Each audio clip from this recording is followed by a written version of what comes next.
Hi everyone, it's just after 9 o'clock in the evening here in Bush House in London, and we're getting ready to go on air on the BBC World Service with an election special which could last up to 7 or 8 hours. If you listen to NewsHour on a regular basis, this is where they're based. They're actually on air at the moment. But come down here and I'll introduce you to some of the people involved in producing our election special. And if you're watching this on YouTube and would like to listen live, go to bbcworldservice.com and it'll be pretty self-explanatory where to go from there. Now, this group of people are not just involved in putting together the election special, they're also working on The World Today, which will be on air from 5 o'clock GMT on Friday morning. But over here is Michael. He's going to be output editing the whole programme. That means he's the navigator. He's in charge of deciding which kind of people we bring in, who Robin Lustig introduces and interviews, what results to break and so on. Let me speak to him now. Excuse me, Michael, let me just interrupt you. Hi. So people watching will be wondering what kind of things you'll be looking after when you're in the studio. What are you looking out for? Well, just about everything. We've got lines all over the country, correspondents all over the country. We've got to coordinate them, make sure they're there on time, make sure they come out on time.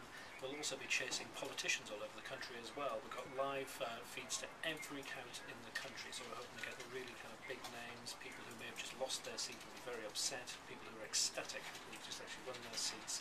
It's going to be a fantastic night. Right. Can't wait. He looks calm, doesn't he? Which is good news for Robin and I in the studio. Come this way, and I'll introduce you to the man in the thick of it, Robin Lustig. He's going to be anchoring the whole show. I'm going to be looking after all of your responses. And Michael looked very calm, but actually we've got to hit the ground running because we go on air at 22 BST, 21 GMT, and that's when all the output, the exit polls come out.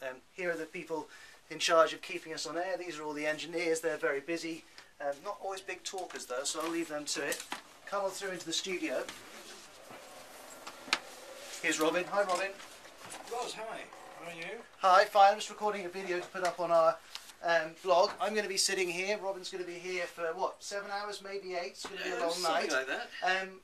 You obviously thousands of questions you're going to ask during the programme, but what 2 or 3 questions will be at the heart of it? The big question is, are either of the two main parties going to get enough seats in the House of Commons to be able to rule on their own? They do usually, but this election is going to be different. So the opinion polls say it's going to be absolutely fascinating. Nobody knows. And of course, this programme is going to be fascinating from beginning to end, but what kind of time in the morning do you think we might get a clear idea? We get the very first results within an hour of going on air. That's about, I don't know, quarter to 11, 11 o'clock London time, so quarter to 10 GMT.